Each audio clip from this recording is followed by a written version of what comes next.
listening to The Jake Asman Show on the Sports Map Radio Network. Presented by Rocket Mortgage. Live from the O'Reilly Auto Parts Studios, here's Jake Asman. We waste no time with our next guest as we head to the progressive guest line right now. We bring on one of the best baseball minds in the business. He covers Major League Baseball for Sporting News. He is Joe Rivera, and he joins us right now here on the show. Joe, appreciate the time as always, my man. How you doing? Jake, I'm doing well. You know, I've seen some of your guests on in recent weeks, and I've said to myself, you're sticking with that MFer? You know what I mean? Yeah, speaking of MFers, we did a whole segment the other day, breaking down who we thought the MFer Tom Brady was referring to, of course. So let's start there. You're a huge football fan, big Jets guy. Are you in agreement with me that Jimmy Garoppolo was the, quote, MFer Tom Brady was referring to? Yeah, you know, I think it was, Jake, and just when you connect the dots, and I was all over the Brady stuff last year, all over his free agency. When you look at the teams that were left in the mix, it was the Buccaneers, the Chargers, and the 49ers were there until reports said that they were out just a few days before Brady signed. So obviously he signed with the Buccaneers. The Chargers didn't really have a quarterback at the time because of what happened with Phillip Rivers, and they went on to draft Justin Herbert, which kind of leaves the 49ers and Jimmy Garoppolo as the culprit there. So, you know, I guess we may never know, but logic dictates that it was probably Garoppolo. I'm with you there. All right, so I wanted to have you on because obviously over the past couple days here, we have just seen some insane things happening with Major League Baseball. Then I see the commissioner of the sport, Rob Manfred, does an interview with The Athletic, and he says, through the first 2 days or a couple days of this like sticky stuff crackdown, things have been going great. I mean, does Rob Manfred actually believe that, or is he just that delusional?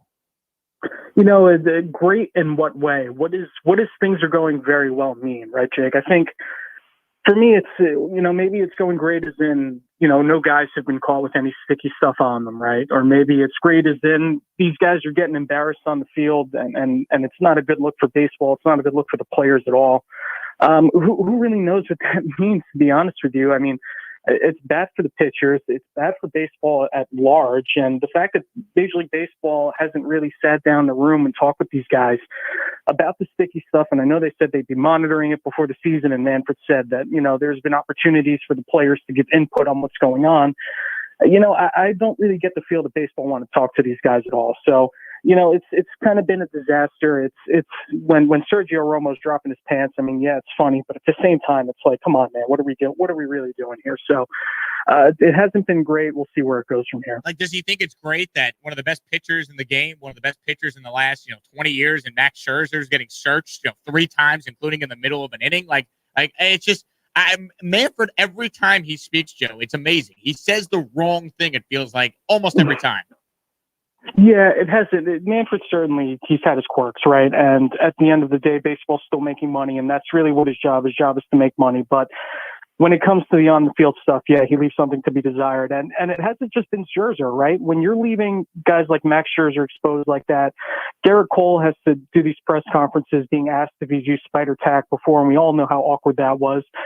Tyler Glasnow, one of baseball's really emerging pitchers, Cy Young candidate this year, he says he spends all the time in his press conference saying, well, we use sticky stuff, and then you're asking us to adjust, and then you see cases like mine where I get hurt, and you see guys coming out of the bullpen now. They've been a little more wild over the last week, and a lot of these guys are throwing 98 miles per hour now, so it's not safe for the hitters either. So, yeah, it's not a good look for Manfred. It's not a good look for baseball when these guys have to take the public bullets this early on, and really an unfortunate change and unfortunate storyline so far this season.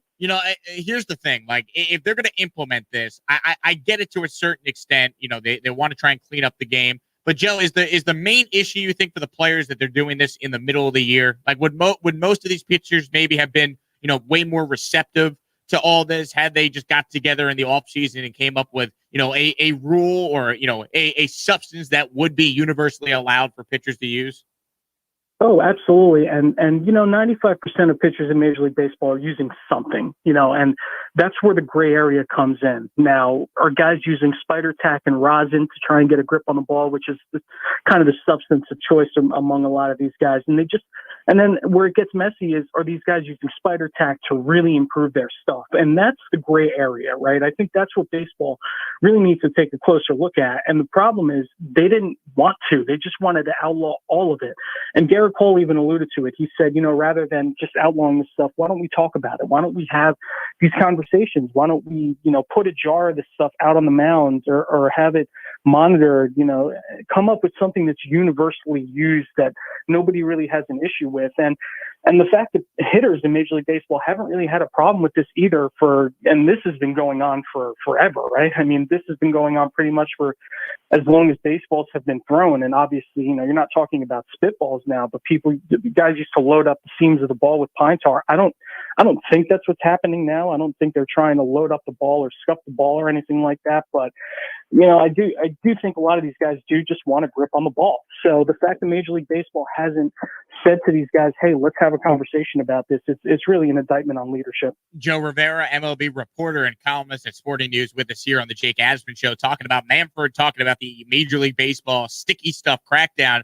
Joe, what do you think of the idea that Clayton Kershaw put out that, if a manager is going to accuse another team's pitcher of cheating and using a banned substance, that there should be some sort of penalty for the team that does that if it is indeed proven that, well, that pitcher, in this case was, Max Scherzer the other night, is actually using nothing? Do you think MLB could implement something where if that were to happen again, there would be a penalty to the team that's accusing, the player and getting it wrong? Yeah, and MLB said that there's going to be some kind of repercussions for managers that want to check guys in kind of gamesmanship or bad faith checks. But you know what the problem is? And this is where it gets even messier, is that then you're putting judgment in the hands of umpires, right? And the last thing that we want to do as baseball fans, as players, as anybody else, is put more decisions in the hands of umpires, because we see how bad they can be at times, And listen, to umpires' credit, this is not something that they probably foresaw. This is not something that they think they would have to deal with heading into the season. But how do you judge? How do you know when a guy is lying? How do you know when a guy is legitimately curious of what a pitcher might be doing, as opposed to, I just want to screw with this guy a little bit, see if I can get in his head? That's where it gets really messy. So, if you're Major League Baseball and you want to try and regulate this, you want to monitor this, I think the only way you do it is if you get these guys in a room and you talk about what you want to use, what you want to outlaw, what's universally used. Maybe you make changes to the baseball to make it a little bit more tacky. Maybe you use some kind of spider tack-like substance that won't give you insane spin, but it gives you enough grip, which is what a lot of these guys want. So, yeah, there's no real clear fix to it right now. It's a shame that it happened in the middle of the season. Joe Rivera with us here. As far as on-field things that are happening, I mean, this conversation just totally overshadows, all the really interesting storylines happening around the game, including what the Padres just did to the Dodgers. They swept them for the first time since 2013. What did we learn about both those teams in that series, Joe? I think we know that the Padres are here. I mean, they one game better than the Dodgers right now. This is really what everybody was kind of expecting them to do this year, right? So that NL West race is going to get fun real quick, especially with how good San Francisco's been, which is still really weird for me to say. Like, I don't think anybody thought San Francisco would be this good this early on, and they're on a historically good pace where we could be legitimately talking about them as World Series contenders. So, yeah, I mean, the Padres and obviously the Dodgers, they're all going to be in it to the end, but that NL West race is a lot weirder than we thought it would be in. And the fact that the Padres are still in it now, and they've dealt with some injuries, and their pitching is still is very good, and how good has Yu Darvish been for them, and how good Joe Musgrove has been for them. We've learned that it wasn't his no-hitter wasn't just a fluke thing. He's been excellent this year for them, and they're going to need a little bit more from Blake Snell, and no doubt about it. And Chris Paddock hasn't exactly lived up to his rookie year yet, but the Padres are still a good team, and they're still going to be able to hit. They're still going to be able to pitch. If they get some more from the back end of the rotation, they'll be really, really good the rest of the way. Joe, Yankees won on a walk-off from Luke Voit last night. Gary Sanchez homered to tie the game in the ninth. He's been playing great. Are we back to seeing the old Gary Sanchez here? What have been your thoughts on his resurgence? Yeah, he's hit over 300 over the last month, which is nice because that's not something that you've seen from Gary Sanchez since his rookie year, really. And he made a subtle adjustment to his swing. He's not going all out with a huge leg kick now to try and drive for power. And I think the Yankees, and we know this, Jake, we've seen it for years, the Yankees have a tendency of falling in love with power. They have a tendency of falling in love with the home run. And if you have a guy like Sanchez who can, as of now at least, he's hitting for average and he's hitting well, then I think the Yankees are a little bit more well-rounded. And you look at a guy like DJ LeMahieu, who they obviously signed to a massive extension, but he was their contact guy that they really leaned on over the last 2 years to really draw in runs, to get a clutch hit when they needed it. And obviously he was an over 300 hitter, but this year he's only hitting around 260. And that's not going to get it done when you have a lineup of guys who already hit 260 and below. And I know offense is down all around the sport, but the Yankees signed this guy to a massive contract to be that contact guy. So it's a really big boost for the Yankees if they can get Gary Sanchez to just hit, not even hit for power. I don't think that's what it is, just to make contact, to be that average guy that he's been over the last month. And that's going to help their offense for sure. That's going to help their lineup for sure moving forward. Looking at the other team in town, the Mets, I mean, they're in first place. They won again yesterday over Atlanta. Lindor, another home run. It looks like he's starting to really get going here. I mean, how do you explain the Mets, despite all their injuries, Joe? They actually have like a comfortable lead, dare I say, in the NL East so far. Yeah, and it really helps them. The rest of that division's kind of a car crash right now, right? And you know, sometimes you get these divisions where these teams just beat up on you, and they're all powerhouses, like the NL West this year, and you get those really knockdown, drag out fights in division, and then you have divisions where it's like that scene out of Seinfeld where everybody's on the motor scooters trying to chase Costanza down the street, and everybody's going like 2 miles per hour, which kind of looks like the NL East is right now. So. Yeah, but the Mets, to your point, Jake, the Mets they've been really just a surprise with all the injuries that they've dealt with, and how good is Jacob deGrom, and how good has Taijuan Walker been, right? And he's been a sneaky signing this offseason. A lot of people didn't give him a ton of credit, didn't give it a ton of look when the Mets signed him, but he's been pretty much their de facto number 2 guy. Two ERA over around 2. I want to say 2.2, 2.3. He's been excellent. Marcus Stroman's been very good, and we know how good Jacob deGrom has been. So once they get these reinforcements, once Jeff McNeil, Michael Conforto come back, and they're good to go, and they're moving forward, then the Mets could certainly round into form, and maybe this could be the year that they make a legitimate playoff run, and they look it so far. Astros have won 10 in a row. They just dismantled Baltimore yesterday, 13-0. Right now, are they the best team in the American League in your eyes?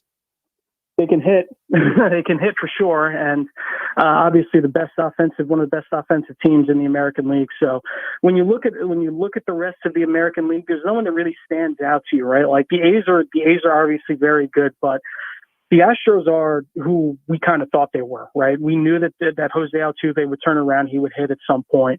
We knew that Carlos Correa could hit. He's dealt with injuries in the past, and when you're a young guy dealing with back issues, it always kind of gives you pause. But he looks like he's been the real deal, and you know their pitching has been very solid too.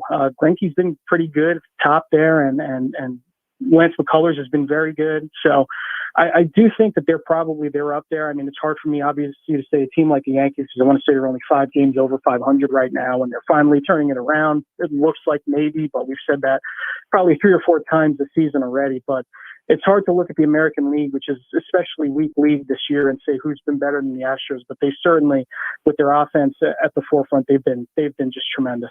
Finally, Joe, 30 seconds. Your level of excitement for the Jets and their upcoming season. Oh my God.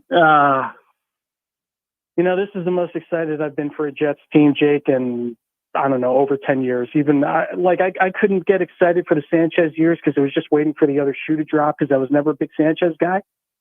But it finally feels like something's turning. It just feels like, Saleh was the right hire. Joe Douglas knows what he's doing. And the 4-part documentary that they put out shows that these guys actually love enjoying talking about football, unlike Adam Gase and his wet paper bag of a personality. So on a scale of 1 to 10, it's tough to say. Maybe like a 7 right now, but it certainly feels like it's starting to turn. I already have my Zach Wilson jersey, Joe, so I'm ready to go. I'm waiting for the real good ones to come in before I can drop $150 just so it could go in the trash can in another 3 years. But it's all right. I'm going to dive in now. Text me off air. I'll send you a link where you won't have to pay $150. I'll leave it at that. Joe Rivera with the Sporting News Major League Baseball writer. Follow him on Twitter at Joe Rivera SN. Joe, you're the best. Thanks so much, man.